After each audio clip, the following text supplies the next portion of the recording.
Disease manifests because there is a distortion, there is some kind of disruption in the energy field or in the body. And that could be a faulty diet, or a poor diet. There's a lot of junk food, or it could be toxins or chemicals, or it can be stressed, or it can be trapped emotion. It could be whatever it is, even if it's something physical, it's still energy and it's still disrupting on an energetic level in the body. Welcome to Reclamation, the podcast where conversations meet practical insights, guiding you through the maze of behavioral science to empower better public health outcomes. With a passion for bridging the gap between medicine, psychology, and sociology, Tabo brings a unique perspective to every episode. Get ready to reclaim your understanding of health and behavior. This is Reclamation. Welcome to another episode of Reclamation Podcast.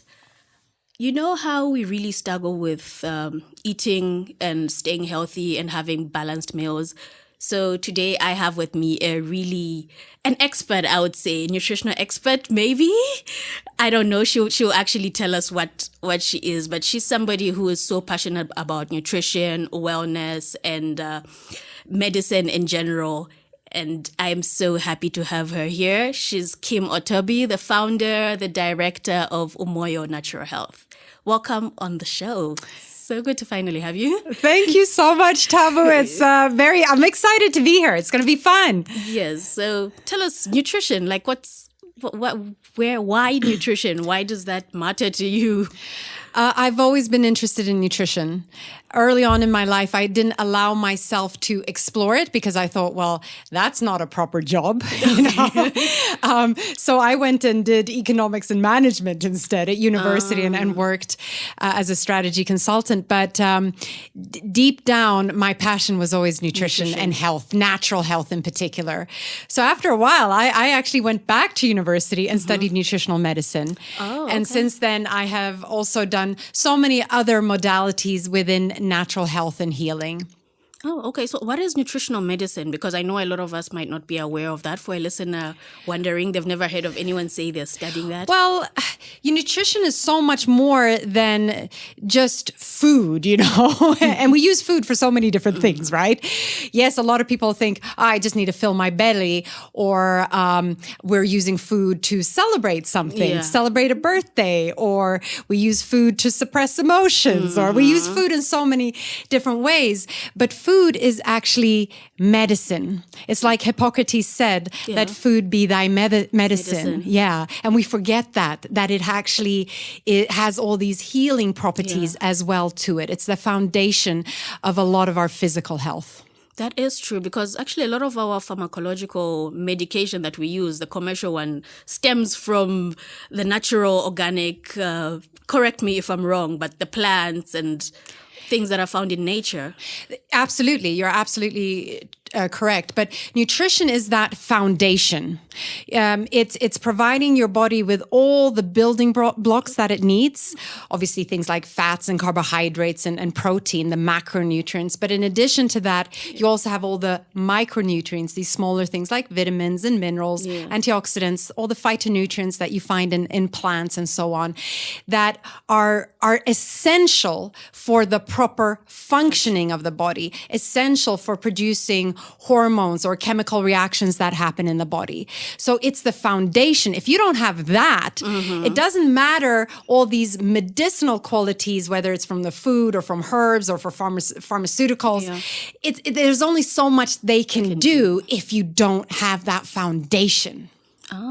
So I'm wondering, just out of curiosity, so if we had an ideal situation where we have all the nutrients our body could get in the perfect level and perfect amounts, do you think we'd be able to avoid a lot of the diseases we see nowadays, the common ones? 100%. It's a very, very strong element to that, because a lot of the diseases that we see today are chronic illnesses. These are not infectious diseases anymore, right? Yes, like true. hypertension or diabetes. These are caused by diet and lifestyle factors. And all these chronic diseases have one thing in common, and that is inflammation. And inflammation in our body is very much dependent on what we're eating. However, I will say this, that health is, you know, a lot of the time, especially when we're looking at nutrition, we're looking at very physical things. And when we talk about health, a lot of the time we talk about physical health. Okay, diabetes, it's something to do with the physical body. Hypertension is something to do with the physical body. But we are not just our physical body. We're right? much more than that. We are so much more than that. And sometimes the challenge is that we approach it purely from a physical point. Exactly. Yeah. And that works because, for instance, nutrition is very powerful and we can do a lot of good there. But if we want to speed up the process and get full healing, full health, optimize our health, we got to look at ourselves as the total being that we actually are, which is, yes, the physical health, but also the emotional health, the mental health, spiritual health. And when we bring that together, that's when we can really talk about true health. Yes. Because you can look at something purely from the physical view, but perhaps, and you can do everything right. You know, I'm sure you've heard of people who've like, can't believe she got cancer. I mean, she was so healthy. She ate everything. She exercised. Exactly. She did everything right. She exercised. She ate right. well. She managed her stress, all these things. But how could she get sick? Yeah. Well, we have to then look at other factors. Perhaps it was on an emotional level. Perhaps there was a lot of resentment that hadn't been dealt with in the body, you know. That would affect you on a physical level as well. And that's why I'm saying you got to look at the totality of who we are as human beings. Wow, that's actually, I think it's a perspective a lot of us don't actually think of, and that's very insightful. Yeah, because I have a headache. My head hurts. Oh, I take a tablet for my headache. And we don't go beneath the surface. Root cause to say, okay, where is this actually stemming from? Exactly. How can I nip it in the bud before it actually... Going to the root cause, but not just the physical root cause. There may be other factors on a more mental, emotional level as well that we should consider. Okay. Yeah. So listening to your explanation, I'm wondering, would you say you're more of a holistic advocate when you look at holistic health of a person? Would you identify as that? Yes, absolutely. I recognize the importance of looking at the body in the body and the mind and emotion, spiritual aspect in its totality, because also this more and more science is showing us that quantum physics in particular, we're energy, right? Yeah. Everything is energy. This desk here, it's energy. My body, it's just energy vibrating at different frequencies. So and everything happens on an energetic level before we see it as something physical. So we can actually influence things quicker if we go to the energy part of it, you know? And if we look at how does disease manifest? Disease manifests because there is a distortion, there is some kind of disruption in the energy field or in the body. And that could be a faulty diet, you know, or a poor diet. There's a lot of junk food, or it can be toxins or chemicals, or it can be stressed, or it can be trapped emotion. It could be whatever it is. Even if it's something physical, it's still energy, and it's still disrupting on an energetic level in the body. So let's say you have eaten a lot of junk food, or you have a toxin in your body, a chemical perhaps. Maybe it's a food additive. Now, if that is in your body, it will have its own unique energy vibration. And that then affects the optimal vibration of your body. And that will distort then perhaps the operations of certain things or organs in your body. And therefore, your body will not then be able to operate optimally. So the way to really look at health and healing is that we want to remove all that disruption. We want to remove all that distortion so that the body can go and do what the body does best, and that's heal itself, you know? But because we eat all these crappy foods and we have so much stress and we carry a lot of negativity, when we focus on all the negative stuff and whatever it may be, we make it so difficult for our body to heal itself or to be be healthy. We're putting all these spanners in the work, you know? Wow. So really it starts with removing all these disruptions that make it so difficult for the body to just be naturally healthy, be naturally strong. That's our natural state of being.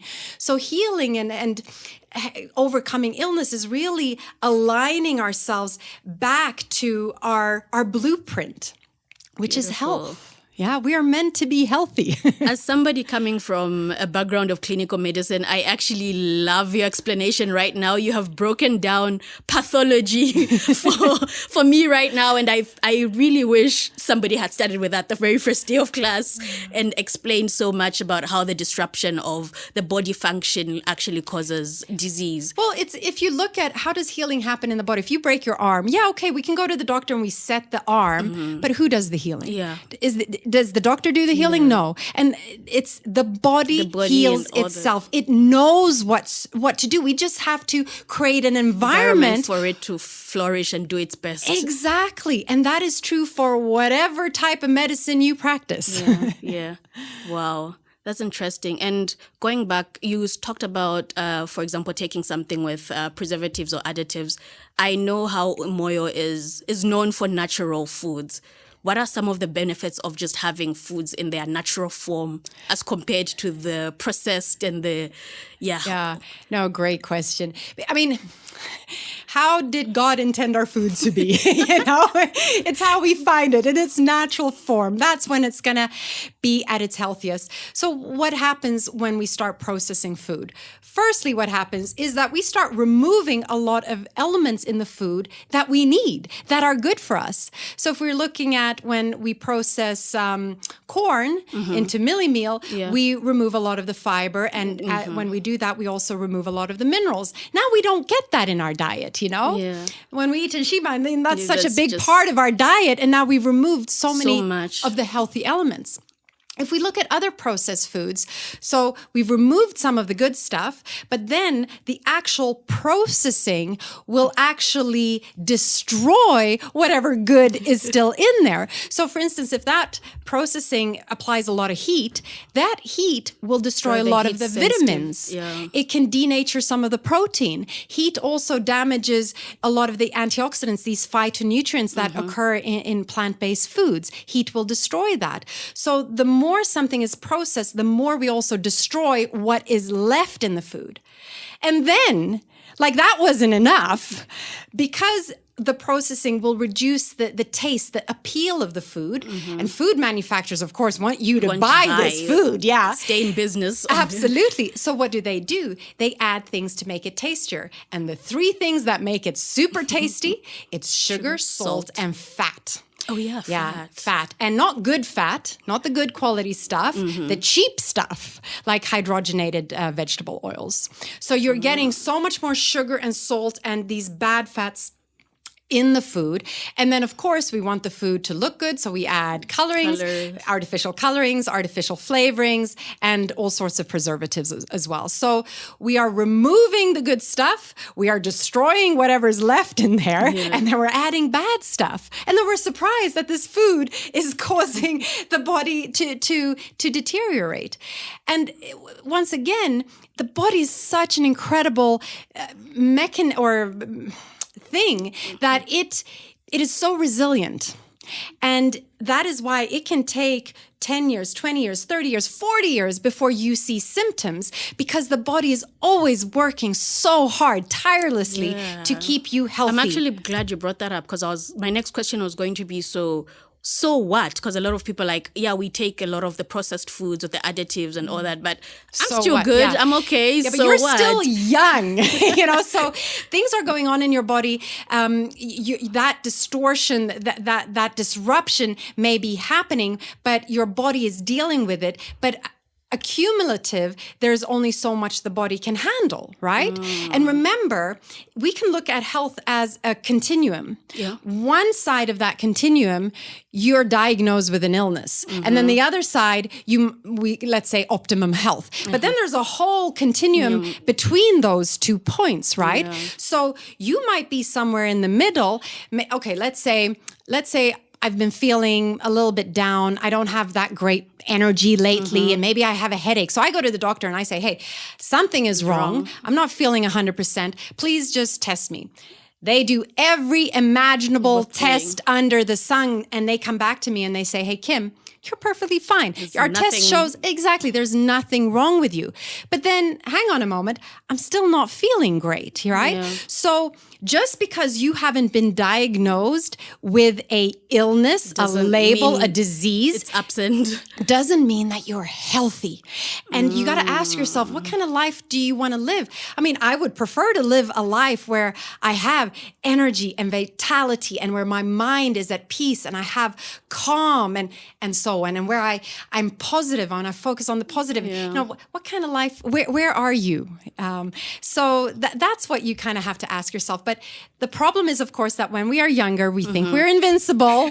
We think we're going to feel like this for our whole life. It's pretty much going to catch up with a lot of us if we do that, eh? Yes, and that's what happens. That's what tends to happen. And that's why these chronic illnesses are becoming more and more prevalent as well, because our diet is deteriorating and we are living with much more stress in our lives. Our lifestyles are generally deteriorating. We're not exercising enough and so on and so on. So it's actually interesting you say that, because now when I'm looking back at what I've always been taught and known, I'm looking at epidemiology and how we are generally taught to say the risk factors of some non-communicable diseases are people over the ages of 50 and 60.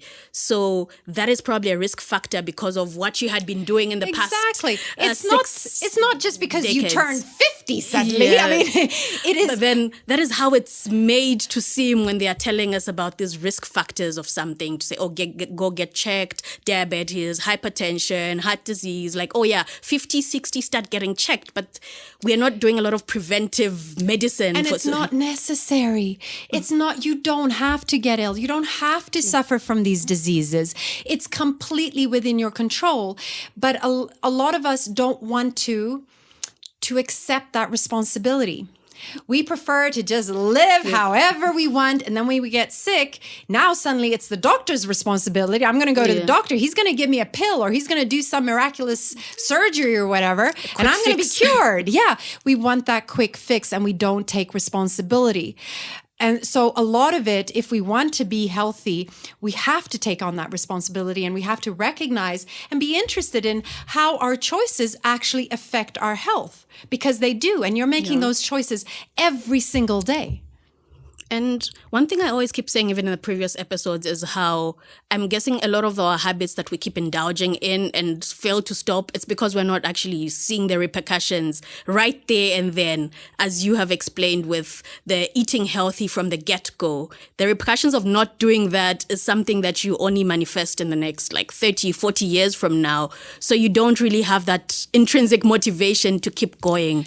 Yes, in terms of disease, but you can still feel it. I don't know if you've ever experienced a very simple example would be you drink a little bit too much alcohol. Yeah. How do you feel the next day? It's going to affect you. The same could happen if you eat a little bit too much sugar. You're going to feel it. Or if you don't get enough sleep, or if you're very stressed, you'll even feel it the very next day. But when we are living like that all the time, we forget. We don't remember how good we can actually feel. Yeah. We accept what has become our norm. So that's another problem there, And then with a lot of the food substances, they are quite addictive. And we have it's become habit now that we eat them. Yeah. And we then justify it. Oh, but everyone around me is eating these kind of foods. Surely it's okay for me to eat them as well. Everyone takes soft drinks. Surely, why shouldn't I be able to take a soft drink, without really thinking, what is it that I'm actually consuming here? And how does it actually affect my body? Okay, that's interesting. But I'm wondering, there might be a listener who's like, okay, I hear you, Kim, but eating healthy is so much work. Because it's so much easier to get the processed foods and the day goes by and you live another day. And I'm just wondering, how would you be able to convince a person like that who strongly believes it's so hard to get the raw food, the organic food, and reap the full benefits when I hear you. Our life schedules just become so hectic. No, I hear you. And we have to also examine our beliefs around this. For whatever reason, we've been programmed to think that, no, eating healthy, that's tough. You got to suffer. Yeah. I don't want to suffer. I want to enjoy life. Let me, so let me have that cake or whatever, I had a lot of limiting beliefs around, in order to celebrate things like birthdays, I need cake. That's part of it. Where did that belief come from? We never questioned those thoughts. Exactly. But the thing is also that it's not one or the other necessarily. Generally speaking, what really matters is what you do 80% of the time. Nobody's going to be perfect. Nobody's going to have the perfect diet. Yeah, that will be probably quite challenging. But what are you doing 80% of the time? And whatever choices you have in front of you, are you making the healthier choice? It might not be the healthiest, but it's the better option. Exactly. So you always have choice in every moment. And what I find is when we start making slightly healthier choices, that helps us, that kind of builds that muscle. That helps us then make healthier choices going forward. And then you start feeling better. And then you start wanting to make healthier choices. Exactly.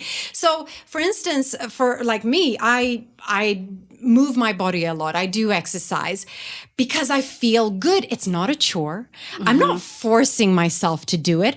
I want to do it. I look forward to doing it because I know how good it makes me feel. And it has all these then knock-on effects. When I feel good physically, I want to continue that feeling. I am more likely to make good, healthy food choices. Compare that to I've been out a night and had alcohol and feeling really terrible the next day. Am I going to make very good food choices, healthy choices? Probably not, right? So it's like that positive reinforcing spiral, but you can also get into that negative reinforcing spiral going the opposite direction. Oh. Okay, that's good to know. Okay, that's very good to know. So what about the people who use food as a coping? Because I think our relationship with food is different on an individual level. I know there's the whole psychology behind that. But I'm wondering, for people who have found themselves in a space where they use food as comfort. Yeah, it's very common. I've done it a lot in my life as well. I mean, this is such a common thing because it's such an easy thing. It's widely available, So it's with anything like that, the first thing is awareness. You have to have an awareness of what you're actually doing and what it is you're trying to escape from. And it's, that uncomfortable emotion. You might not even know what the emotion actually is, but there might just be an uncomfortableness there. And the thing with that is that you have to learn to sit with that uncomfortable feeling, with that uncomfortable emotion, and allow it to pass through you. Because what you're doing when you're taking the food is that you are pushing it away. You are suppressing that emotion. You're not allowing that emotion to flow. And whenever you're not allowing something to flow and you're suppressing it, that's when you run into problems. And that's when those emotions get trapped in our body as well, even on a biochemical level, not just on an energetic level, and they affect us on the physical. So what you need to learn to do is face that uncomfortableness, right? So when you feel like you have to just get into the kitchen, you have to eat something. Just pause and just sit with it and just see how you feel. And that is so powerful because when you learn to do that, you also realize, okay, I didn't die. Yeah. It might feel like it, but I didn't die. I was able to go through this. Yeah. So it's learning to sit with those emotions. And it's not just food that we use to deal with our emotions. It could be anything really. Addicted to our phones or watching trashy television or binge watching Netflix or alcohol or whatever it is. We have our own ways of doing it. So for anybody listening, maybe it's not food for you specifically. For me, it was sugar. It might be something else, but it's when you get that urge, it's sitting with it. and allowing, like I said, those emotions to flow through you. And also realizing that you are not the emotion. You are not your thoughts, taking a step back from it, becoming an observer, noticing what is happening, like with a curious mind. Oh my gosh, I'm feeling like this. And, so taking a step back so that you don't identify so much with that emotion or that thought pattern, because it ain't you. It's not you. Definitely isn't. Yeah. Okay. That's good, because that's similar to what I tell a lot of my clients in therapy as well. So it's good to hear that we can actually use those techniques and life skills into other aspects of our lives as well. Yeah, and maybe in the beginning, it distracting yourself with other things also helps. Ultimately, you have to sit with your emotions. You have to learn how to do that. But in the meantime, as you're learning to do that, it's a process. You start with the small, because I always advise my clients, start with the smaller emotions and then build up. Try to sit with the small ones, and eventually you'll be able to sit through the harder emotions that you. But let's say you're a binge eater. You eat a lot of a large quantity of food at a time.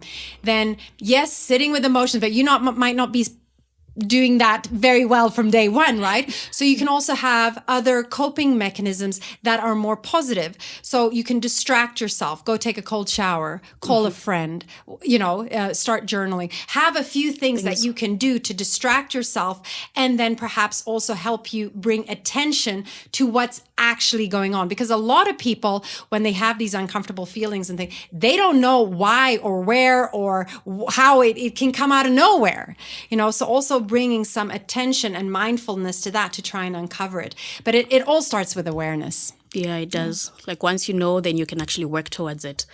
So now I'm wondering a lot of us are raising children, and sometimes the children are not in control of what they eat. We, the adults, have the knowledge and can actually work towards the knowledge to achieve the goal that we want to do when it comes to eating healthy and staying healthy. But then with children, how do you do that? Because I just noticed that you have an organization that is actually targeted on nutrition benefits for children and trying to help as many Zambian children as possible to eat healthy. Can you tell us about that?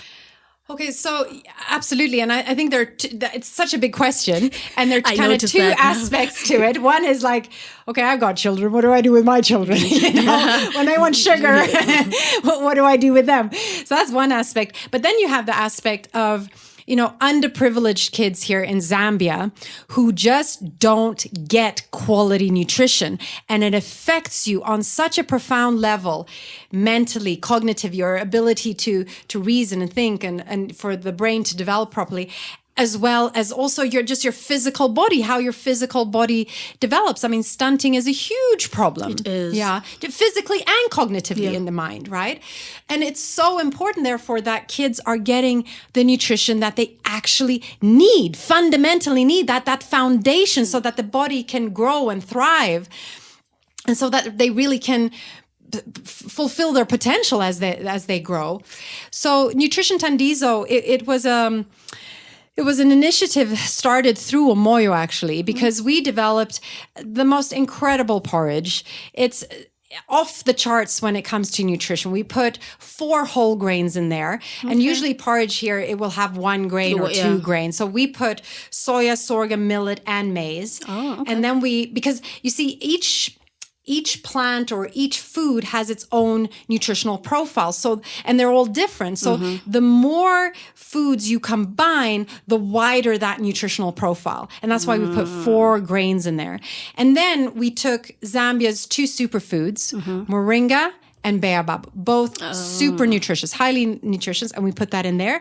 And then we also, just to be sure, fortified the porridge with 17 vitamins and minerals. So in terms of nutrition, it's just such a powerhouse. So it gives you all the macro nutrients that you need, as well as all those micronutrients. So when a kid eats a bowl of this porridge, you know that they're getting everything that they need that day nutritionally. It's not going to be enough in terms of calories for the day, but at least nutritionally, they're getting what they need. Yeah. But so we developed this porridge out of Moyo, and you can buy it in any supermarket these days. Okay. But of course, it wouldn't reach the really underprivileged, some kids in some schools and perhaps orphanages as well. And that's why we started Nutrition Tandizo, a not-for-profit organization, where we deliver this porridge in 25-kilo bags to some of these organizations and institutions. And we're actively looking for people who are interested to support it and come in and help us with this initiative, perhaps through sponsorship. So if there's a organization out there who want to maybe take on a school, then we can supply this highly, highly nutritious porridge to make sure that nutritionally these kids get everything that they need. That is very important work you're doing. Very, very important. Thank you for doing that. So much. We need that. And I hope more people are also pushed and inspired to actually do that, because I think we look at empowering children and the future generation and concentrate on the school but we don't look to say, okay, you take them to school, you're sending them to school, but then what are they taking in? And I'm sure yourself, if you haven't eaten or you haven't eaten proper food, if you haven't gotten yourself what you need, are you going to be able to concentrate? No. Are you going to be able to assimilate all that information that they're teaching you in school? No, you're not, we in this life, we have this physical body, and we have no choice but to look after this physical body. That is the foundation. Wow, beautiful. So for someone who's wondering, how can they get the porridge? If they are within the urban... just reach out to Umoyo. Reach out to Umoyo, or you can go online to nutritiontandizo.com. But reach out to Umoyo and we'll put you in touch with the right person. Wow. Thank you so much. So any social medias? Actually, before we get there, is there any question you wish I had asked? No, one kind of top tip for someone who might be listening and thinking, you know what, I need to sort myself out, health-wise, is I would just say, don't try and do everything at once. Yeah. Really don't. And we get so excited. We're like, okay, this is it. Yeah, high on the motivation. Especially if it's New Year's Eve, Yeah. We want to do everything. We want to change our diet. We're going to cut the alcohol. We're going to stop smoking. We're going to cut the sugar. And we're going to start exercising. And we're going to start whatever it is, But when we try and do too much at once, it becomes a little bit overwhelming. And it's so much better to just focus on one thing. And the more we do that one thing, it becomes a habit. And then after a while, it just becomes who we are. Now it's just we're just not, I identify as a person who doesn't drink soft drinks. It's just who I am, Wow. It has become part of my identity. And the thing with identity is that once something becomes part of your identity, it is very important to us to stay true to who we believe we are. So I would recommend just take one thing at a time. Identify perhaps what is the thing that maybe has the greatest negative impact in your life at the moment. Identify what that is. Is it alcohol? Yeah. Is it the sugar consumption? Is it that you're smoking? Is it perhaps that you have a lot of stress? Or is it that you have a lot of negativity around you? Yeah. Or maybe it's that you currently don't feel that you have a purpose in your life. Whatever it is, start with that. Right? Don't try and do everything at once. Don't try and be Mr. or Mrs. Perfect, one step at a time. Yeah. And the thing is, once you fail and struggle while you're trying to be everything and be a superhero, the chances of you having the motivation to want to try again it's harder because of your history of failure. And I'm sure I certainly have done this. Maybe, I don't know if you can relate to this, but I'll say, okay, this is what I'm going to do. I'm going to have this incredibly healthy diet. I'm not going to eat sugar. Yeah. And then on day 2, I eat sugar. I'm like, well, I might as well give up now. I've failed. Yes. And that's how a lot of us keep going back. You make 2 steps forward and you're 1 step back. Okay, I'll start next Monday instead. Next Monday. Somehow want it to be perfect. Okay, I'll start on the 1st of the next month. Yeah, even that. Yeah. So be kind to yourself as well. Perfection is it's never going to happen. So be kind. Know that there are going to be some setbacks, and just take one step at a time. And as long as you're moving in the right direction, you're doing really, really well. Wow. Thank you so much for sharing this. I think it's a conversation a lot of people do not really have. We just, eat healthy, but we don't actually talk about the root cause of why are people eating the way they are and what are the benefits of actually eating healthy. So I'm glad you took the time to come here and share this very important message with us. And how can people find you if they're listening to this conversation, they love what they heard and they would like to connect, have a conversation, work with you? Yeah, no, and thank you for inviting me. It's been such a pleasure. So obviously Umoyo Natural Health, and you can find Umoyo on all social media platforms, and please visit our shops. And, we have so many beautiful, healthy, quality, natural products now that you can also find in all the supermarkets across Zambia. Our different drinks, baobab juice, red passion, immuno boost, our porridge we were talking about, our peanut butter and so on. And now all our herbal teas, which I'm so proud of. So obviously Umoyo, but also, I am passionate in my own right as an individual when it comes to talking about mindset and overcoming limiting beliefs and how we can really fulfill our potential. So if anyone is more interested in that kind of things, then just find me on social media, Kim Otteby.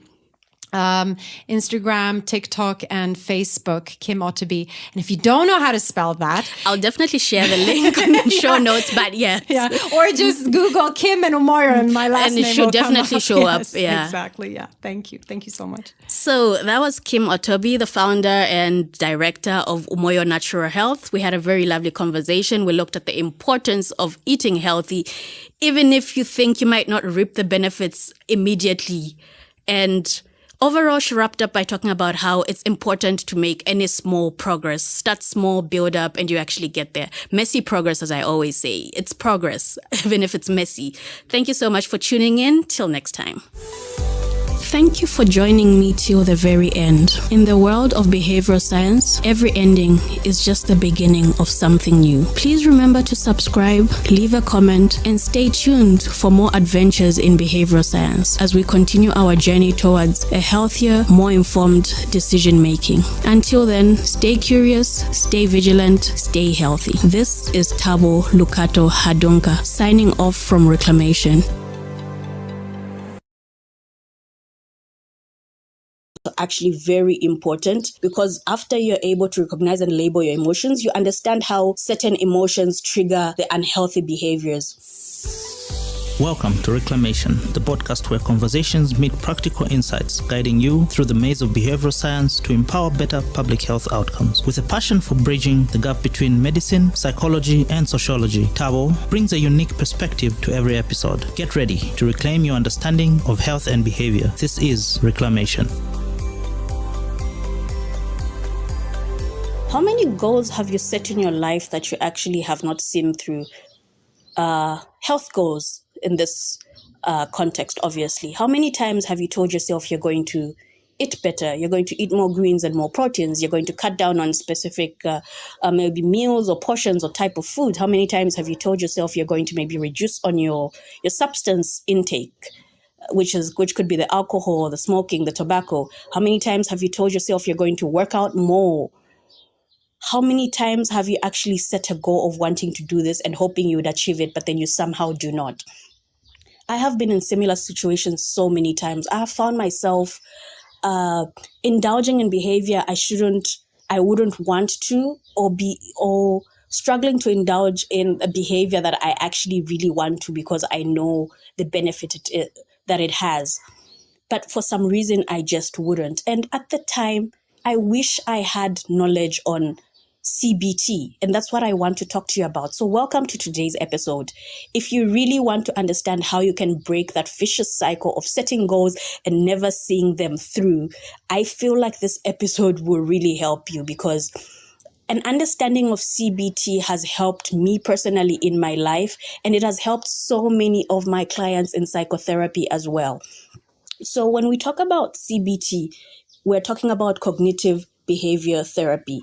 So cognitive behavior therapy has what we know as the CBT triangle, which is also known as the cognitive triangle. So this is a core concept of cognitive behavior therapy that illustrates the interconnectedness of your thoughts, your feelings, and your behavior. So when we're looking at cognitive behavior therapy, this is a type of psychotherapy that it focuses on identifying and changing your negative thought patterns and behaviors. So it's a belief that your thoughts and your feelings and behaviors are interconnected. So by changing negative thoughts and behaviors, we can improve on our emotional well-being, on our overall mental health, and hence actually get the desired behavior that we seek. And that is what I would want each and every person to actually have some basic understanding of. So cognitive behavior therapy is a model that is used with so many different clients who have different challenges such as depression, anxiety, OCD, PTSD, substance use disorders, addiction, and other behavioral disorders and challenges. It's been very effective. I've seen it also work on the clients that I've been seeing over the past few years. So with cognitive behavior therapy, as I said, we use the CBT triangle. So your thoughts, a triangle has 3 sides, right? 3 sides and 3 angles. So we can imagine a triangle with 1 angle at the top and 2 at the bottom. The top one being the thoughts, the next one at the bottom being feelings, and the next one also at the same level as the feelings being your behavior. So basically what you think, what thoughts you have running in your mind have an impact and contribute to and lead to you feeling a certain type of way. And when you feel a certain type of way after thinking, you then decide to indulge in a certain behavior or not indulge in a behavior at all. So when you understand this, you're able to understand how your thoughts and how your feelings actually affect the behavior, and you're able to manipulate this. So when we look at understanding CBT and how it can work for you, you need to first start by identifying and challenging your thoughts. So this means identifying and challenging the negative thoughts. You can do this by being more aware of your thoughts. A lot of the times we are not aware of what we actually think. Sometimes we see ourselves doing something and behaving in a certain way, and we don't actually go back the path and see what led to that. But with cognitive behavior therapy, that is where it now comes in to say, okay, why are you behaving like this? Because you felt this way. Why did you feel this way? Because you thought in this way. So if you could start by identifying your thoughts, what is it that you actually think of? What thoughts or negative thoughts are holding you back? For example, somebody might think they have this thought that I can't handle stress without smoking. Like every single time I am stressed, I have to smoke. I have to take a cigarette. I have to take some weed. I have to maybe drink, a shot of something really alcoholic and strong. That is a thought. But then cognitive restructuring is a core component of CBT, and it involves identifying and challenging those distorted thought patterns. Because you look at the thought that you have and ask yourself to say, is this thought actually a fact? Where did this thought come from? Where does it stem from? These thought patterns are referred to as cognitive distortions, and they can actually contribute to emotional distress and also maladaptive behaviors. So the goal of cognitive restructuring is to replace these negative thoughts with more balanced and realistic ones. So you tell yourself to say, I cannot handle stress without smoking. I cannot handle stress without eating the chocolate. Imagine you're trying to cut down on your calories and you have this thought that you can't handle stress. So you look back and actually question that thought. It's not a fact. So why do you have it? Then that way you can actually change it. I am stressed, but I can handle it in another alternative way. And that is what we do with cognitive restructuring. So for me, when it came to taking my medication, I had told myself that taking a pill every single day was so much work. But then I sat down and realized to say, no, but why did I actually think it's so much work? Because taking one pill takes less than a minute of my time. So a lot of the times you've created the problem in your thought process.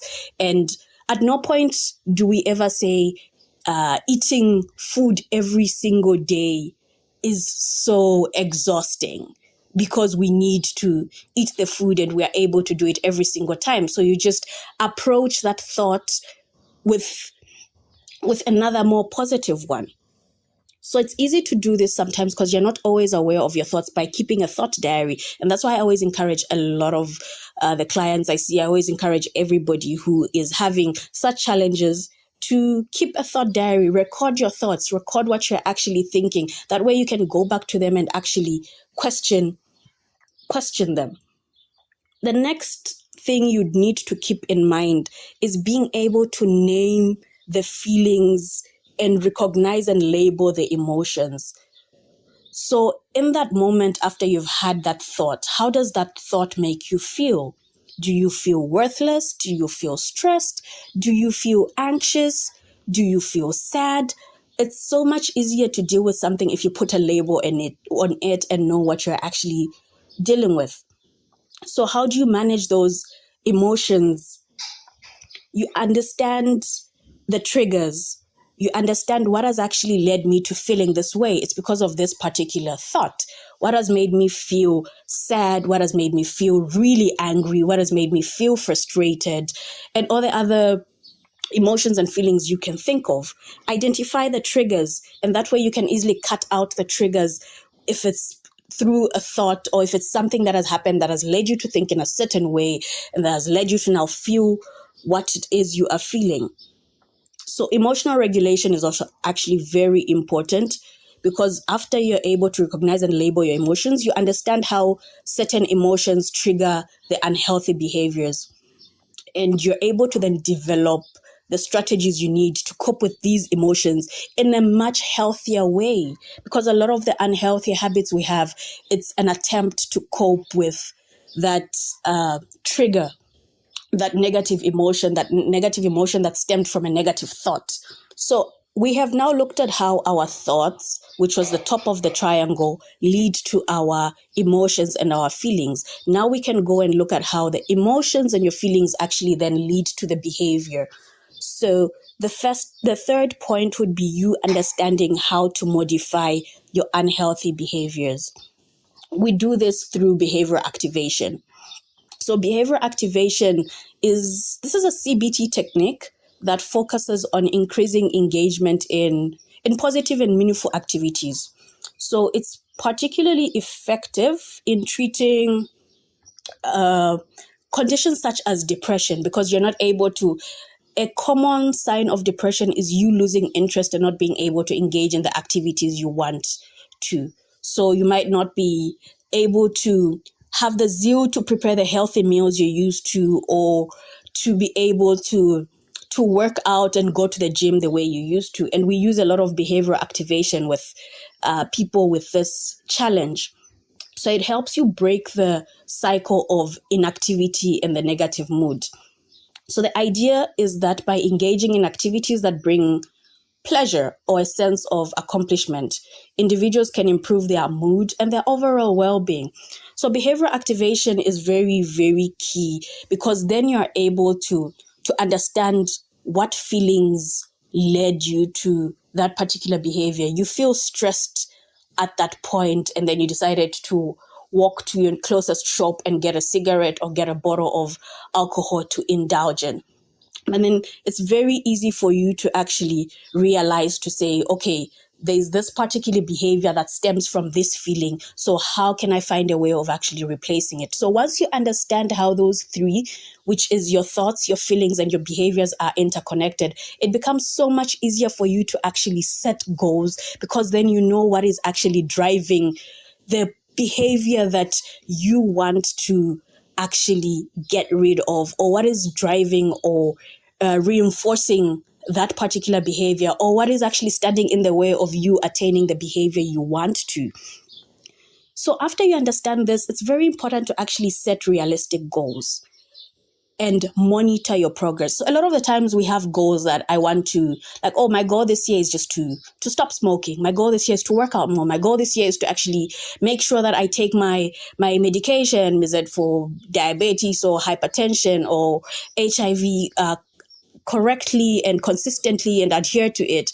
But then you don't actually set smart goals. And I think when we think of smart goals, we're always thinking of work and school and a corporate world. But then for those who might not know, smart goals are just goals that are specific, that are measurable, they are achievable, and they are relevant, and they are also time bound. So SMART literally just stands for these things. The S is for specific, M is for measurable, A is for achievable, R is for relevant, and T is for time bound goals. So it's very important for you to be able to sit down with your goals and see if they are actually perfect goals. Are they specific? Are they measurable? Can you actually achieve them? And it's important to also start small and start with realistic goals, because sometimes when you set a goal in which you're only going to be able to see the results 2 years from now, the motivation to actually continue is so much harder.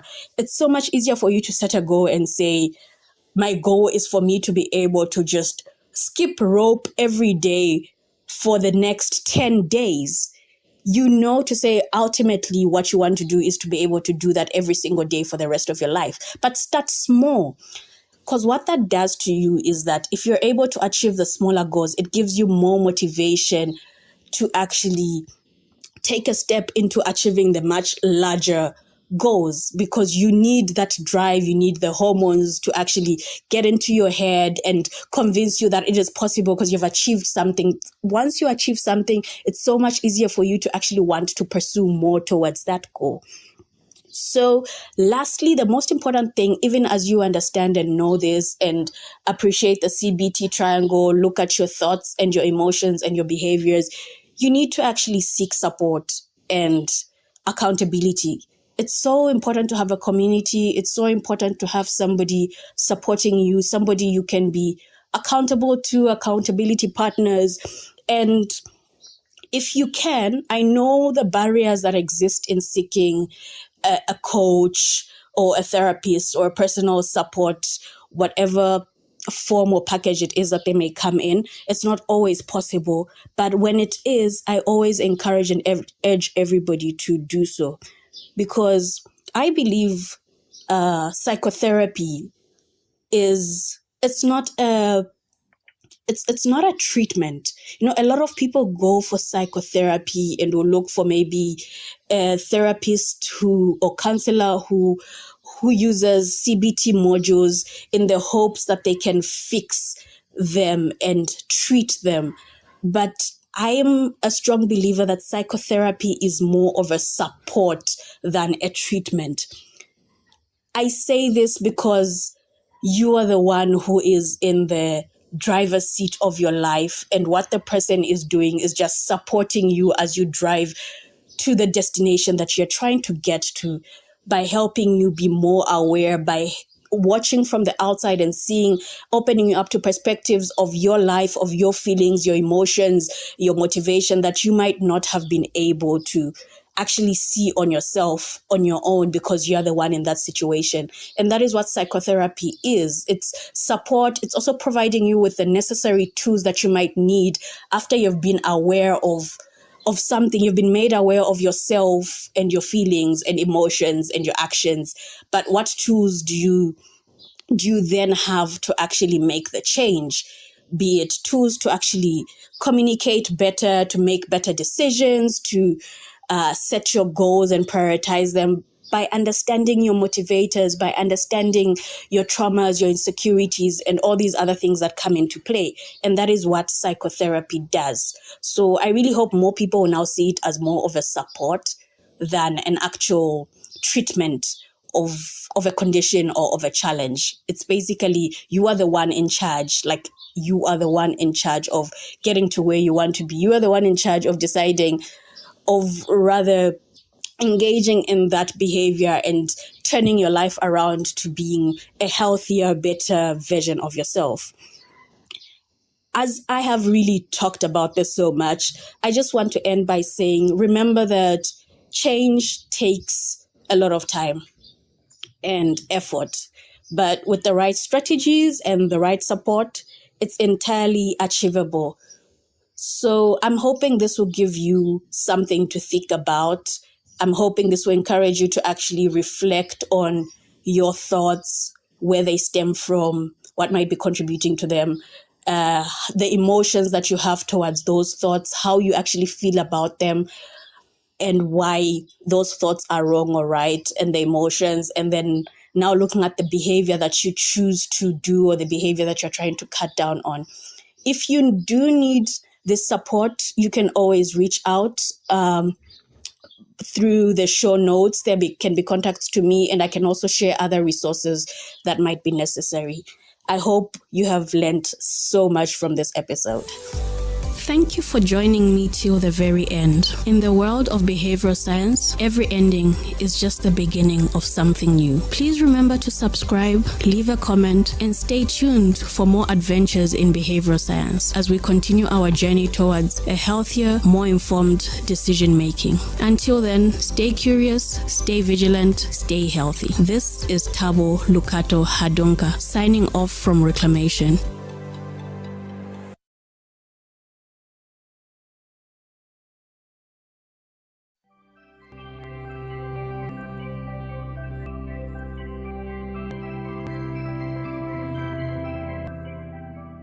When I was making, I didn't sit down and say, okay, that I'm going to do. I was just trying things. So after I tried the weight products, after I tried different things, I was like, okay, why don't I try things that are going to help improve my mental health as well as my physical health?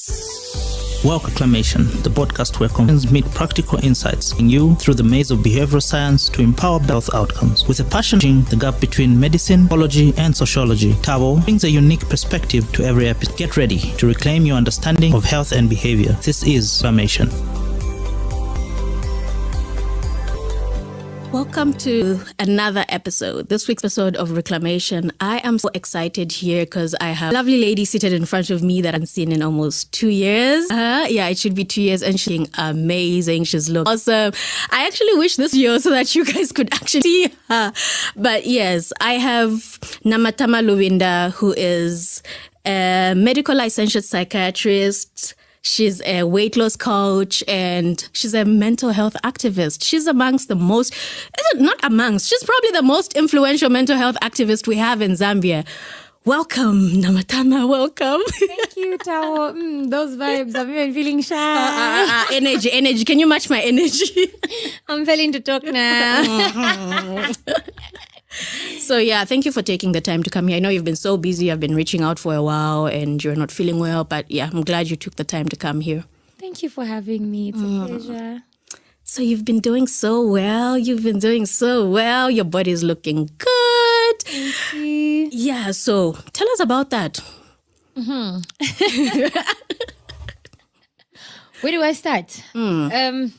What happened? Because the last time I saw you, you were still just as pretty, but you were slightly bigger. Yeah.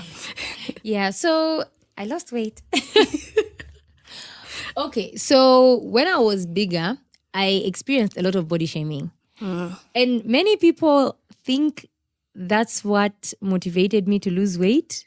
Oh, it isn't? No. So I thought so too. Okay. No, not at all. The body shaming didn't bring anything positive to me, really. It didn't, because initially the weight gain came, I would say, due to depression. Well, that's what my psychiatrist said when I just started gaining weight in 2020. It was because of the depression. And so the body shaming just made the depression worse, which made the weight gain even worse. So my motivation for losing weight was the love that I developed for myself. Initially, I enjoyed being big, but then the more that people spoke about me being big, I started to hate being big. I can't really say I ever hated myself. Yeah. Because I still loved myself and still saw myself as beautiful, but I just didn't like being big. Okay, so allow me to cut you off first. Because I know people are wondering when you say you gained weight because of depression. How? Like, what do you mean because of depression? As some of the people living with depression gain weight, they automatically gain weight. Like, how exactly did that lead to your weight gain? So there are different factors that may lead to people with depression gaining weight. Although what we see most of the time is people losing weight, right? So when you are living with depression, especially if it's clinical depression, it can have an effect on your metabolism. It can have an effect on your appetite. So it can either make you eat way less or eat way more. And in other instances, the person may not even be eating that much, but because their metabolism is so slow, they end up gaining weight from even the little that they eat. Okay, that makes sense. So what do you think happened to you? Were you eating more, or was your metabolism just messed up? I think it started with my metabolism being messed up because initially I wasn't really like a foodie like that. Yeah. But then the more depressed I became, I started stress eating. And I would like anytime that I would be sad, I would go for milkshakes. And for me, that was therapeutic. And I even used to just. It was an escape, eh? Yes. Yeah. So I didn't realize that those milkshakes were adding. Yes. So due to the weight gain, I started developing physical health complications. So I had borderline high cholesterol. I was even diagnosed with hyperthyroidism at some point. I had issues with pneumonia. I know it doesn't seem like there's a connection between pneumonia and weight gain, but then if you have more fat, right, or more body mass, your lungs have to work harder. Look at you schooling us. Oh, yes. So you have to know that, hey, she has a degree. I know, the degree is working. Show us. Yes. So your heart and your lungs have to work extra hard to produce more oxygen. So because I already had COVID pneumonia at some point, like it was terrible. And so after that, I had recurrent pneumonia about 5 times within a year, you can imagine. So I had all these issues there, even some other issues that I think if I mention all of them now, We'll it be will here like, the whole day. Yes. Like, what was wrong with her? Exactly. So I decided I love myself enough to get myself healthy. So for me, it wasn't much about the way I would look, but the way that my body would feel and function. Okay. Nice. That was really nice. I had no idea. And I think a lot of us always thought it's because of what you went through on the Date My Family show and all that. But it's actually encouraging that you did it for yourself, which is very important. It's like intrinsic motivation, eh? Yes. When I tried to do it because of body shaming, it just got worse. And I would start my jogs, and in the middle of a jog, I get angry at a comment that someone passed and like, I'm jogging just to impress that person. I've stopped, and I'll stop jogging for like 2 weeks, and then I get back. But then when I said, this is for my own good, I was on with everything. Okay. So I know we always say motivation really isn't enough to keep you going a lot of times, but would you say doing it for the right reasons helped, like the intrinsic motivation because you were the one who actually wanted it and not validation from other people? Did that help you stay consistent with the journey when you decided this is what you wanted to do now? Definitely. Because as with all things, I mean, if you choose, for example, a university program for yourself, right? No matter how hard it is, you wake up to study. But if it's your parents that chose it for you, you will not have the discipline to do it, to keep going. But then because I did it for myself, I actually enjoyed the process, and I'm still enjoying the process. I'm still making the summer body. You ain't like, I thought we're bridged. No. Okay. Yeah. Megan Thee Stallion vibes. They're getting there. Wow. Okay, that's actually interesting to hear. But what other ways have you managed to stay consistent, especially because you were still dealing with your mental challenges, your mental illness, you still had your depression that you had to live with. So how have you managed to stay consistent? How did you manage to stay consistent? How much have you lost? I don't remember the last time I checked my weight, but the last time I checked my weight, I think that was like a month ago, I was at 60 kgs and my starting weight was 87. Over 20 kgs? Yes. Okay, so you need to tell us. So how did you stay? Kgs. Yeah.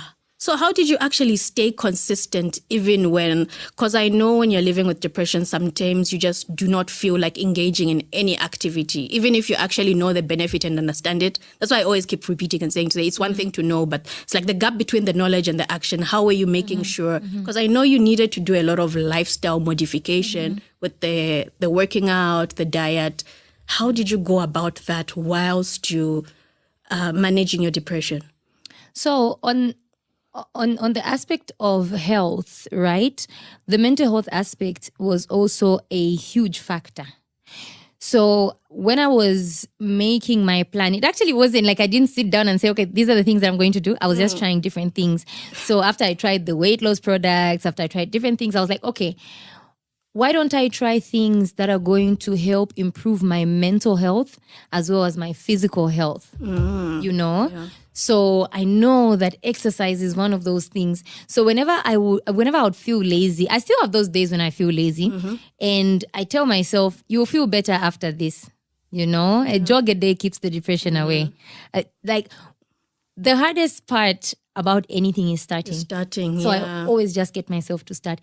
And even when I skip, because I'm human, you know, we are bound to fall short of the glory of God and ourselves anyway.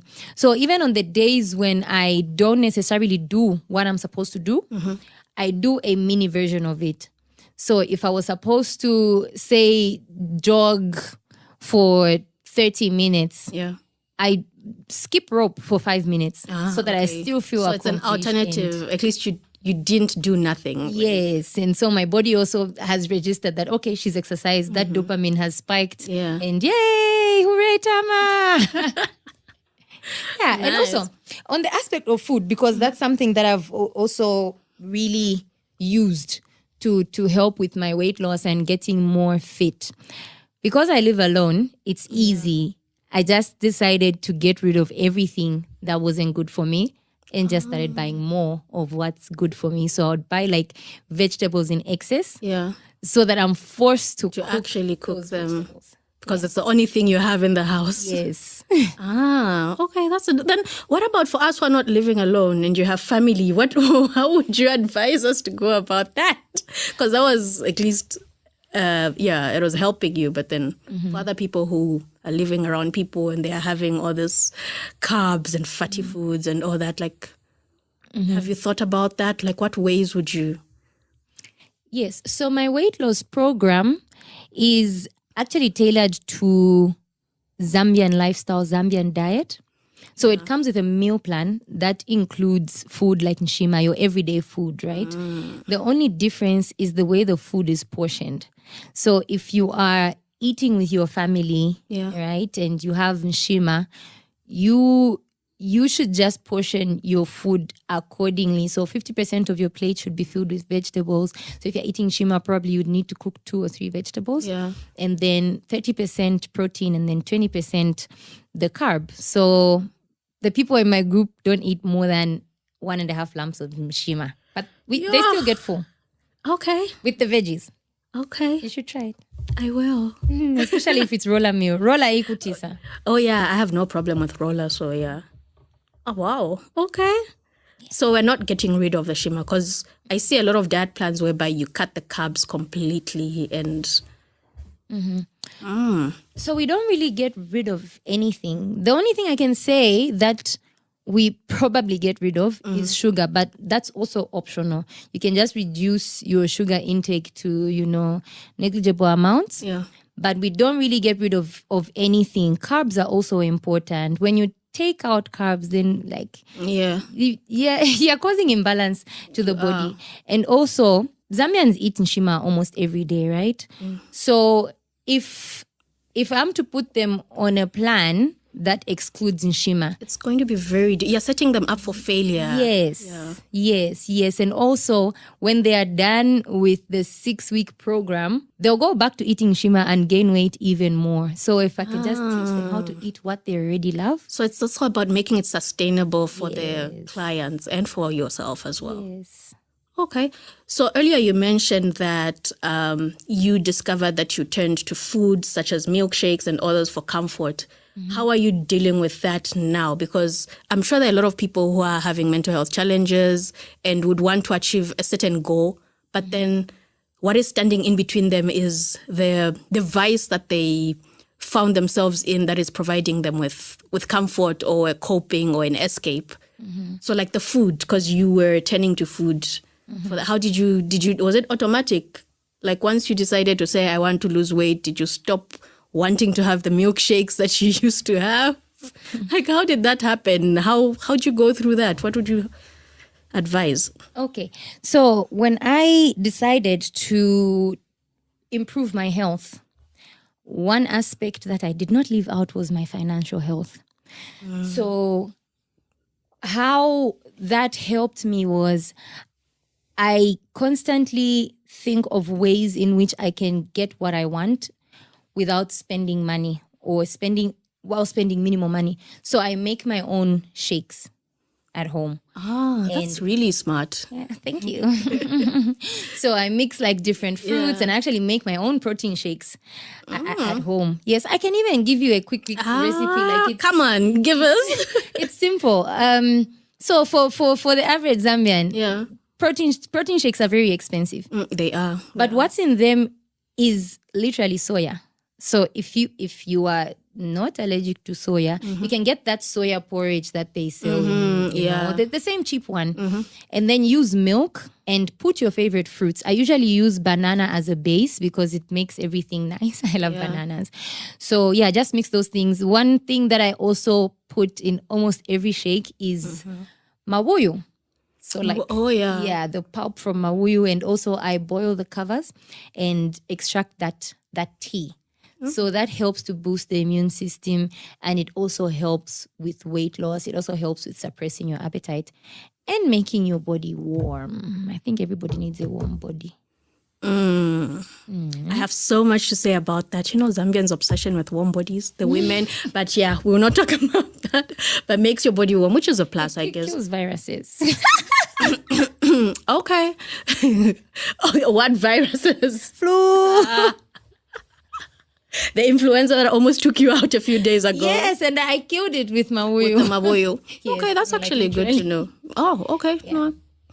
Noted. We'll try that out. Yeah, like mawuyu has about 10 times as much vitamin C than oranges. Did you know that? I didn't. You do. Wow, now I do. Glad you came. I'm a mawuyu girl. Where'd you find them? The markets. They are there? Okay, I think it's because I'm never looking for them. Yeah. So, yeah. Yeah, but they're all over in the markets. Yeah. Okay. So, with your combined experience of actually wanting to lose, actually before we go there, after you have managed to lose weight, would you say you've reached your goal?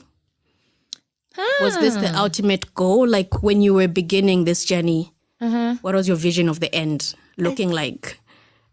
I think I've actually gone beyond my goal because... Wow. Yeah, initially my goal was 65 kgs because that's what seemed healthy for my BMI and whatnot. Yeah. But then now I'm at 60 and I didn't expect myself to be this happy.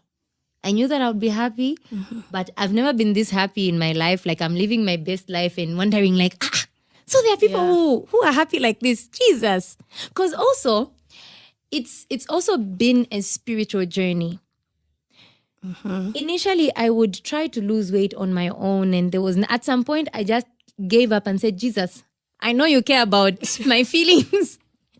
So please help me to get healthy. I know that, you are Jehovah Rapha. You are the healer. So even when I feel like I can't do it, please, you help me do it, So through this journey, I've also really gotten closer to God, especially because most of the people around me were body shamers. Like even the people that I thought I could run to were just not there. So it was an issue of, okay, it's just me and God, because even when I would say, guys, you see me next year, you won't be able to touch me. So, Paul be like, now, but they're the same ones who are now, green, can I take you out for lunch? No, I am on a weight loss program.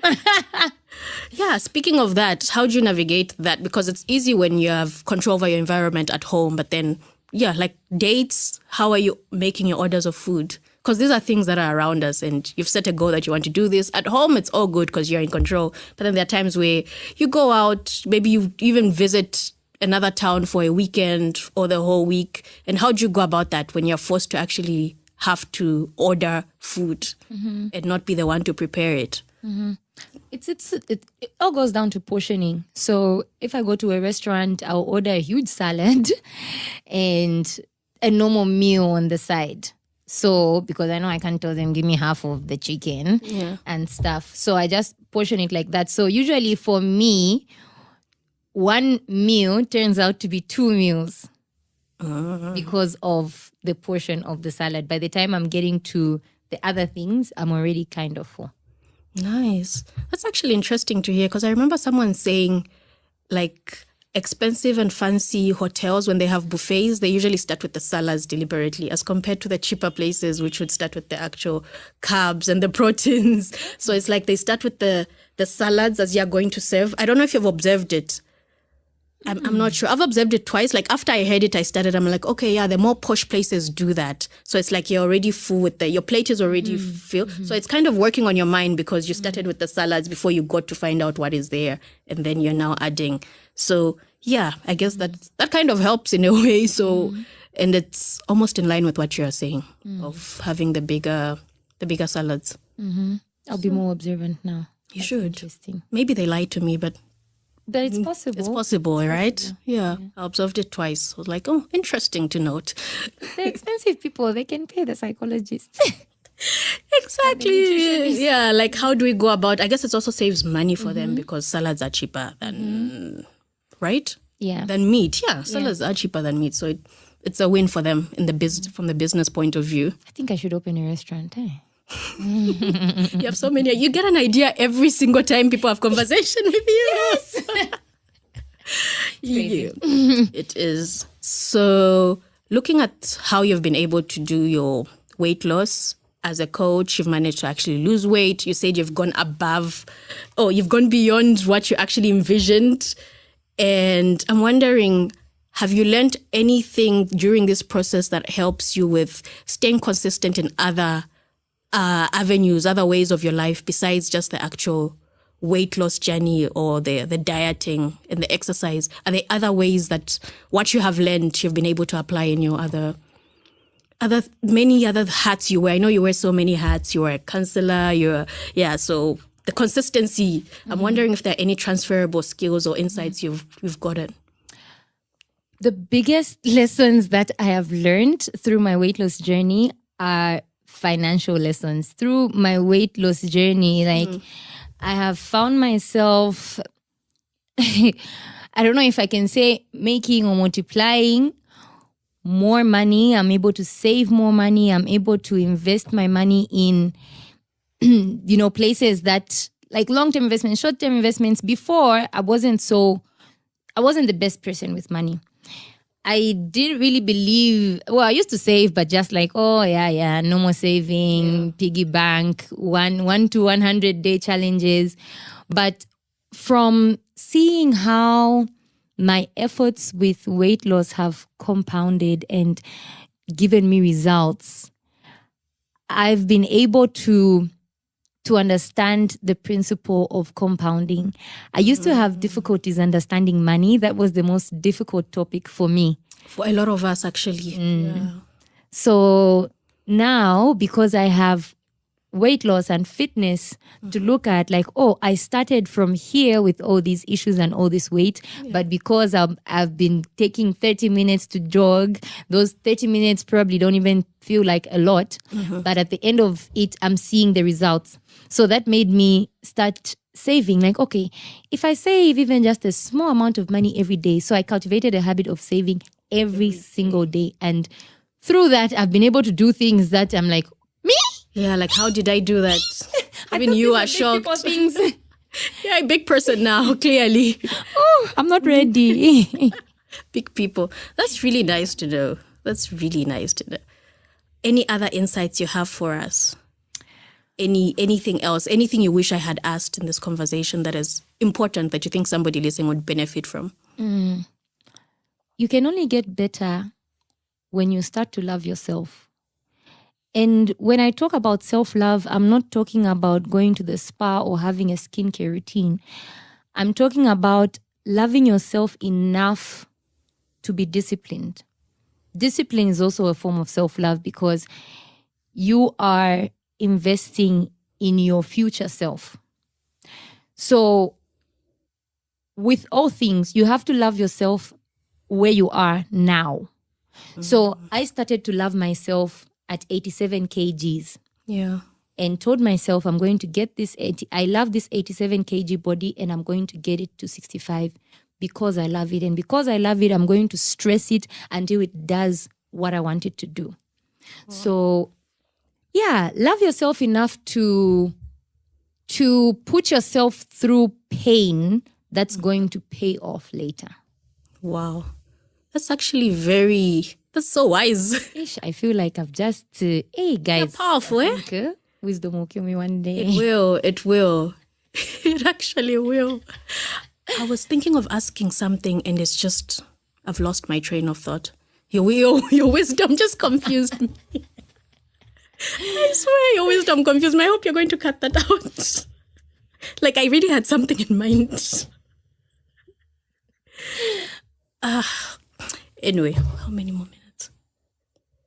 Okay, so that's very, very insightful. And if somebody's out there listening to you and saying, okay, she just has so much to give and they want to tap into that, how do they get a hold of you? Okay, so my socials, Namatama Luwinda, wherever you just see Namatama, mental health, when you just type in my name, something mental health will come. I don't think we are many Namatama Luwindas. Nah. Maybe the other ones are doing other things. Also, my number is 0777 003 153. So if you would like to join the weight loss, like my weight loss program is actually very affordable. And that was the point. Like I wanted to give Zambians an affordable option. We have no excuse now. Yes. So for 100 kwacha, you have unlimited coaching. You get a weight loss guide and you get a meal plan. And also you get mental health coaching. Yeah. Yes, because that is very important. Yes. So every day we do an exercise that helps to improve our mental health as well in just 100 kwacha. That really sounds like a bargain. And thank you for doing that because I know it takes a lot to take from your time and your effort, your mental bundles to actually pour into other people. I'm so happy that you're doing this and making a change in people's lives. Thank you. Yeah. Thank you so much for having spare the time to come here. Thank you so much. I really appreciate it. So yeah, that was Namatama Luwinda. Shared so much information on how she's able to stay consistent in her weight loss journey, how she's able to portion her foods in order to achieve the goals that she actually wants to do. Her socials will be shared on the podcast description, show notes. Until next time. Bye. Bye.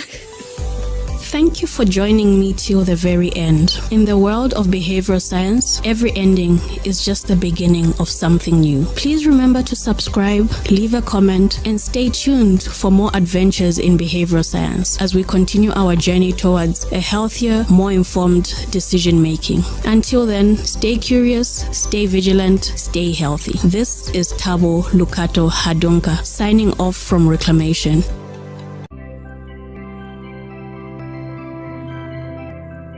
That's when you're hearing, marijuana relaxes your nerves. And then there was that movie with Wiz Khalifa and Snoop Dogg, and they were smoking weed, and they were so zen. And I was like, I want to feel that. I want to feel how they're feeling. Welcome to Reclamation, a podcast where conversations meet practical insighting you through the maze of science to empower better health outcomes. With a passion for bridging the gap between medicine, psychology, sociology, Tabo brings a unique perspective episode. Get ready, claim your understanding of health and behavior. This is Reclamation. Hello and welcome to this week's episode of Reclamation. On today's episode, we have a special guest. Special because she's somebody so dear in my heart. She's somebody I've known for years. Like, since when did we meet? 24 years ago Yeah, now? I think it's been 24 years. So she's someone I know, someone up with, someone I've seen turn into this amazing and beautiful woman that she is. And she's gone through so much in life, so much that I'm hoping a lot of us can learn from and be inspired by her resilience and how she's overcome a lot of what life has thrown to her. She's Cici. She's a good friend of mine. She was actually the one person who was my cheerleader when I had this idea of this podcast. So welcome to Reclamation, Cici. Thank you so much. I am so excited to be here. Look at you, the podcast. Finally. Beautiful. Yeah, because the I'm last so time proud I of was you. on your podcast. Yes. And you didn't even know that you do this. And I'm just so proud of what you've accomplished and what you're doing. It's really beautiful to see. Thank you. Like, you were part of the inspiration with your podcast. It's like, if Cici can do it, I can do it too. Oh, I'm humbled. Yeah, so she's a marketing professional. She's a mental health activist. She's very passionate about human behavior. And she has a lived experience that has led to her passion and wanting to see other people do better. Can you tell us about that? Like, because I remember that when we met years later, after going some time without having been in contact, she shared her passion for mental health and a little bit about her story. So I'd like other people to understand, to say, what led to you? Why mental health? Why do you care so much about it? Okay. Hello, everybody. Cici, as you have introduced. So actually, I only recently became very vocal about it. I always did it in the background.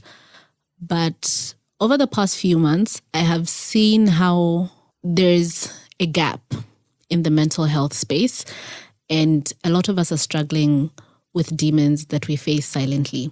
And I think that is also how I came about with Behind Closed Doors, because I wanted to talk about things that we're hiding behind closed doors. So how did mental health come about? From as early as I can remember, I think 14, I would always be overcome with this overwhelming sadness, right? And I never really understood what it was. And obviously you can't share to anyone to say, oh, I'm sad, because everybody gets sad. And then obviously I attributed it to maybe so much that had been going on in my life. I have been surrounded by a lot of loss and a lot of trauma. I think that is what kind of started all of that, right? Yeah. By the time I was 15, 16, I was having blackouts. I was not eating. I was not sleeping.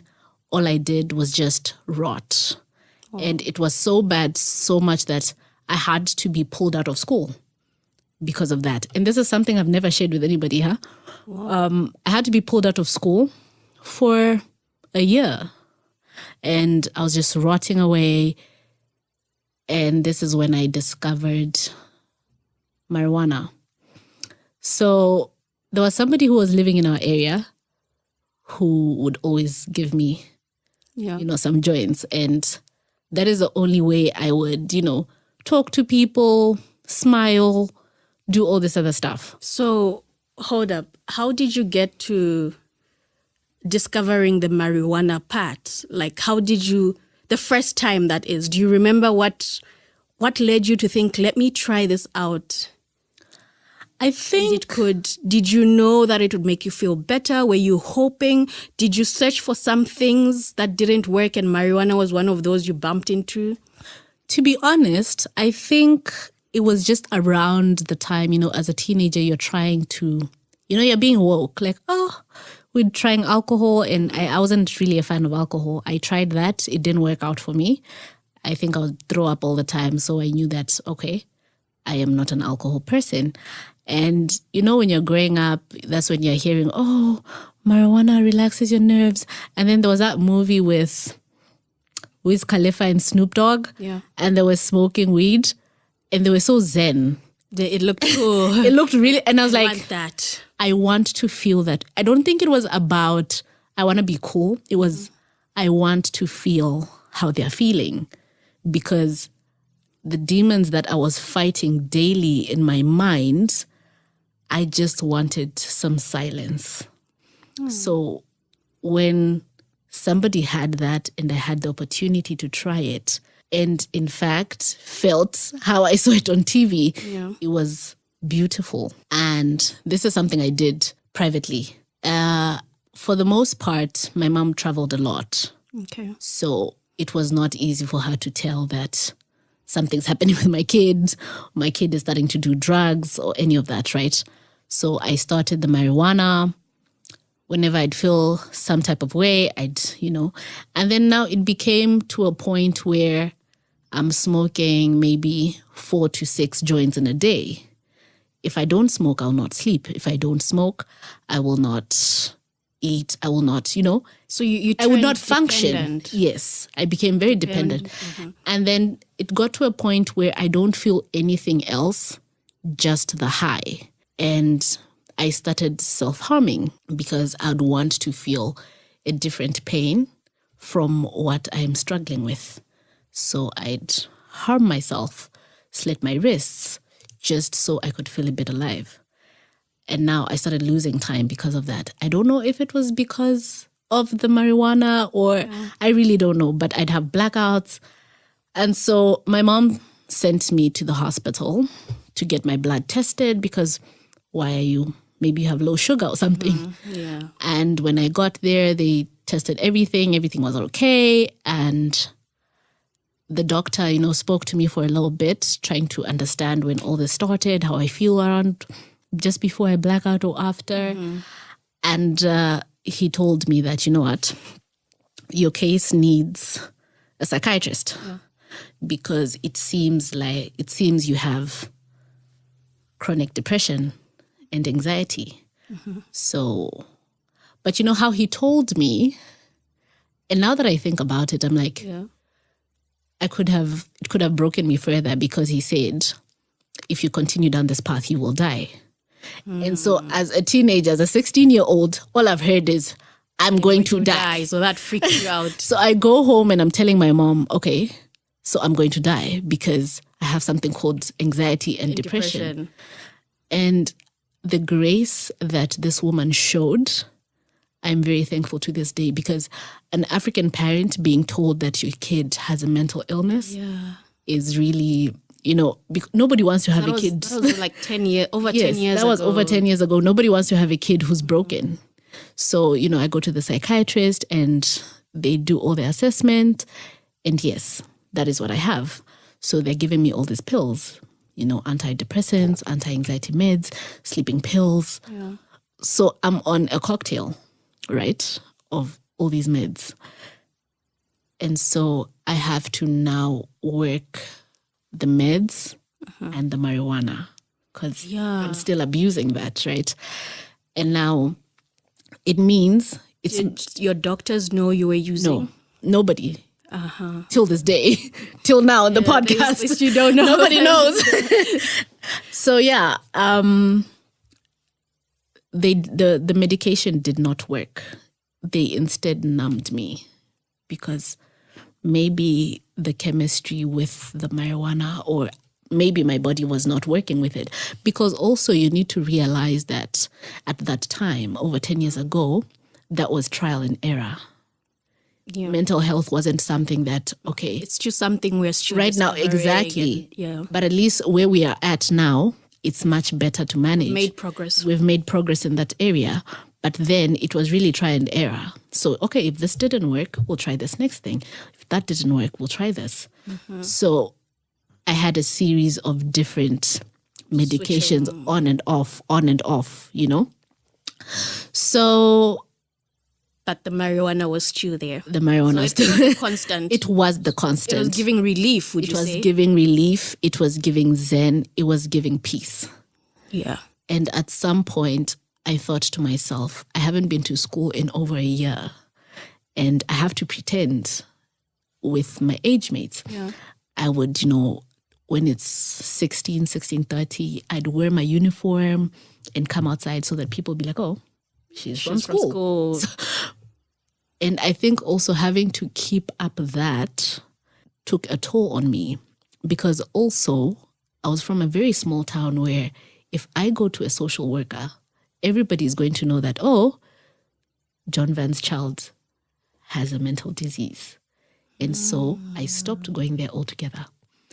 And I had now to start pretending to say I'm fine. And I had to pretend even in my home to my parents to say I'm healed. Okay. So I'm praying, God is good. I'm healed. He saved me. And that just got worse. I think it's been an on and off thing from then to now in recent time, where I'm old enough to say, you know what, I can't rely on my parents to take care of me anymore because I'm an adult now. So I have to make the informed decision. I have to stand to say, this is not the life I want for myself anymore. So the therapist that I dreaded, I started going. And it was so bad that now in my adult years, living alone, I would just rot in my home and nobody knows. I just shut from the outside world. I don't eat. I don't bathe. I don't sleep. I just cry. And you're living like a grouch. And it took so much to say, I can't do this anymore. Because then you have suicidal thoughts and now you attempt suicide. And then God is faithful. By some miracle, you survive, right? And then after that, I said to myself, I can't do this anymore. I need to be better. No one is coming to save me. I have to save myself. And so I start the work. I see the therapist. I tried yoga. Yoga was nice, but that didn't last. I think I was lazy. I'm a very lazy person. I'm a very lazy person. And at some point I was like, I can't do this anymore. How long did you try the yoga for? I think close to 6 months, hey? Okay. But do you say during that 6 months, how was your marijuana intake? At that point, so after the attempted suicide, right, I stopped because then I said I need to change my life. Okay. So I changed my apartment. I just changed everything. Yeah, so how exactly did you manage to stop, since it's something that you had been doing for some time? It was hard. I will not lie. It was really hard. And also having to do it in secret was also the hardest thing, because when I'm around, I've known you 24 years and you didn't know this. Yeah. So I have to be a person who doesn't smoke, but it's something that I do so much. And it started with reducing the number of times I do it in a day and trying to substitute. And then I substituted it with buying heels. Okay. I'm really obsessed with shoes. Yes, you are. I've seen your shoe rack. Makes sense. Every time I'd be sad, I'd go to the mall and get a pair of heels. And then, that high. But then also, that was getting too obsessive. You've seen my shoe rack. It's not healthy. So I needed to find something to replace the marijuana, which I replaced with the heels, to replace the heels. So I started yoga. Okay. So the yoga, it worked for a few months, but I didn't have the commitment for it. And so I relapsed again. And relapsed to the heels or to the marijuana? I just relapsed to depression, to rotting. Yeah. So I was rotting away. I was not taking care of myself. Were you getting any help? At the time, no. Okay. And it was so bad that I just didn't see the meaning of being alive. At some point, I said a prayer to God and I said, you know what? Just take my life now. I tried it myself. It didn't work out. Yeah. Maybe if you do it, call me back, And I think after that prayer, I felt how sad that was, because you shouldn't get to a place where you're praying to die, Yeah. It was at that point that I said, I need help. And I opened up to my partner at the time and I said, okay, this is something I'm struggling with. This is something that I'm dealing with. And this is something that I have been dealing with for a very long time. And I need help. And he gave me grace. We tried to go to Chainama. And, but then still I had that thing of, how are people going to see me that I was locked in a mental institution, right? There's so much stigma around that. There's so much stigma around that. So I found a new therapist. Yeah. We started doing the work. We started the medications. And it did work. It started to work. And then because I struggled so much, I decided there could be somebody who is walking this path that I'm walking. Let me speak about it. And that is how I began to speak about mental health. But then in a third person. Yeah. I spoke about it in the third person. I started the podcast. Yeah. And we had all these guests talking about different things. And eventually, I think one time, you and I actually had a conversation. And you're telling me that, Cece, you need to own your story. And you're telling me a story about you. Oh, yeah. We're actually having a podcast about you. Yeah. And you're like, you need to own your story because then nobody can use it against you. And then I was just like, you know what? I'm going to own my story. And I went on social media and just posted and said, okay, I'm dealing with this. I saw that. It was just so beautiful and inspiring. I saw Africana Woman post about it on her blog. And I'm like... I was so humbled and also really grateful for the grace and support that I got from my different communities, friends, and my partner who also had been very supportive throughout the journey.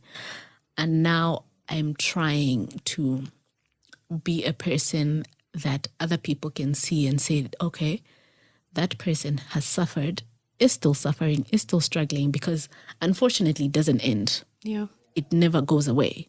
But if we can have all these little things that help us slowly do better, live with it, and, know our triggers and all that, for me, it's a plus. Even if it's just one person who I impact, for me, it's a plus. Wow. That's so inspiring. It's a beautiful story. I hate that you had to go through that, and I'm sorry you had to go through that, but I like how you have managed to get into the battlefield and fight and try to make a change in other people's life. And I've just realized just how a lot of the times we see people, young people, indulging in unhealthy habits. We see people indulging in alcohol, in smoking, the marijuana, tobacco, and different other vices. And we look at it from the outside and we judge. And it doesn't make sense for us because we look at them and we're wondering to say, but they know the effects of what they are doing, but why aren't they actually stopping? Like, for us, it's a button. We think it's a button that you can just snap and then the person should automatically snap out of it and stop. So it really just shows, you sharing your story shows how there's just so much that influences our behavior and our choice. And I'm looking at how you chose to indulge in marijuana at the time because you needed something. You desperately needed something, and that's what was available. And you did that for years and it helped you. So I'm wondering, do you have anything you would say to, like, maybe a parent or a family or friends who are looking at somebody indulging in something like marijuana or any unhealthy vice? What you said is actually very true, because when you're looking from the outside, you don't know what a person is going through. Sometimes, quite all right, it's for, this is the wave now. Yeah. Everybody's doing it, so let me do it as well. But then sometimes there's something deeper. And the problem is people, before you understand, you judge first, right? Yeah. And you'd be so quick to say, this is so bad for your health. Hey, you're going to die. Yeah. All that stuff. Yeah. And I think I have gotten to a place where I meet people with grace because I don't know what demons you're facing, what demons you're battling with. And I think we need to find ways to sensitize people without stigmatizing them. And I think this would play well with the behavioral science, because in the behavioral science, you have habits that counter the vices, right? In a way that is graceful, where you don't have to make a person feel bad than they already do. Yeah. Because when I stopped cutting myself, when I stopped self-harming, I then had to walk around with a rubber band. My therapist told me that instead of literally making yourself bleed, maybe try to... So it snaps and... Exactly. So it's not the best thing, but it's the next best thing. Yeah. You see? And even as they speak to me, they're not judging to say, but why are you cutting yourself? You're a big person. Yeah. Don't do that, because you never know what someone is struggling with. But if we could find, and I think also it starts with people being open with these conversations. Yeah. It starts with these conversations, which are so uncomfortable, being had.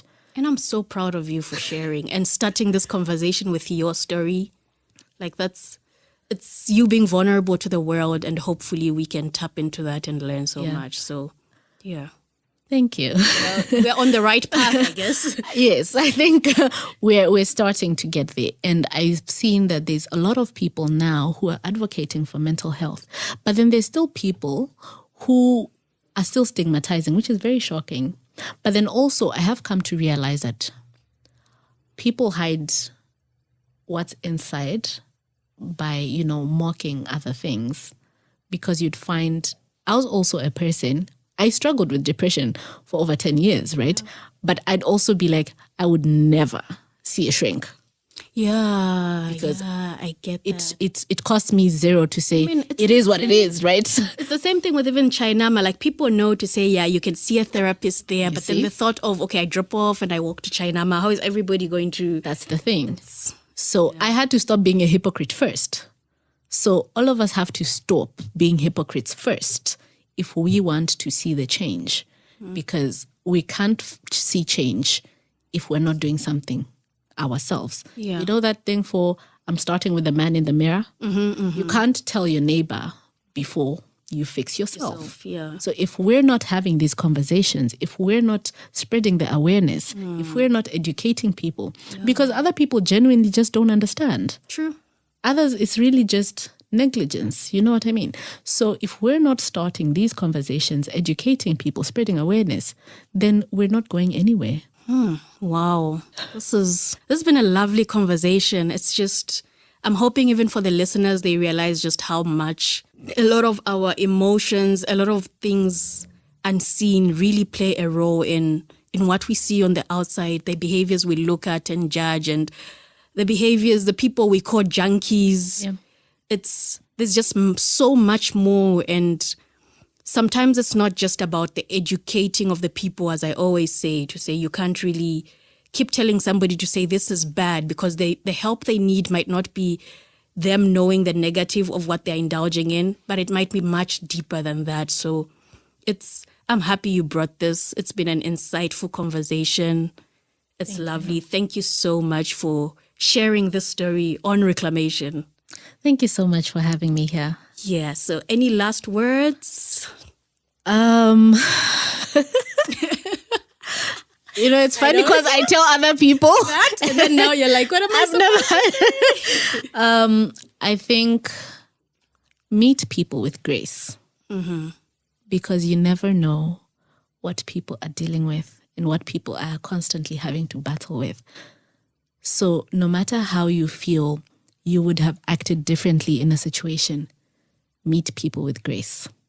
Wow.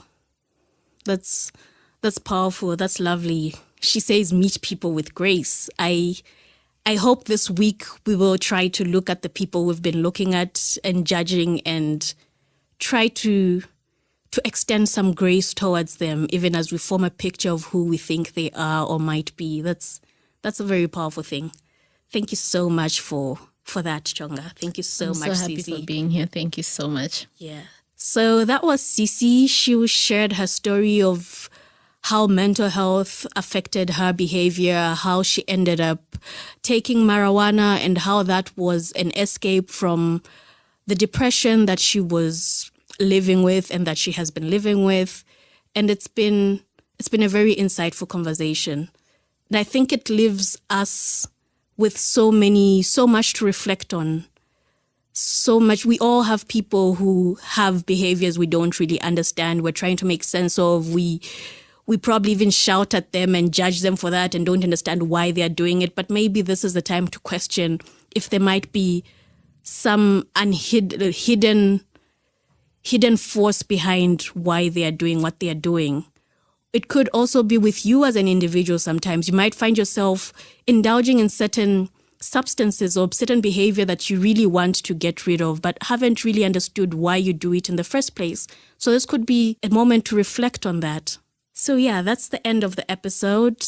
Thank you so much for listening. Please do subscribe, share it with somebody who might be inspired by this lovely story. Thank you for joining me till the very end. In the world of behavioral science, every ending is just the beginning of something new. Please remember to subscribe, leave a comment, and stay tuned for more adventures in behavioral science as we continue our journey towards a healthier, more informed decision making. Until then, stay curious, stay vigilant, stay healthy. This is Tabo Lukato Hadunka signing off from Reclamation.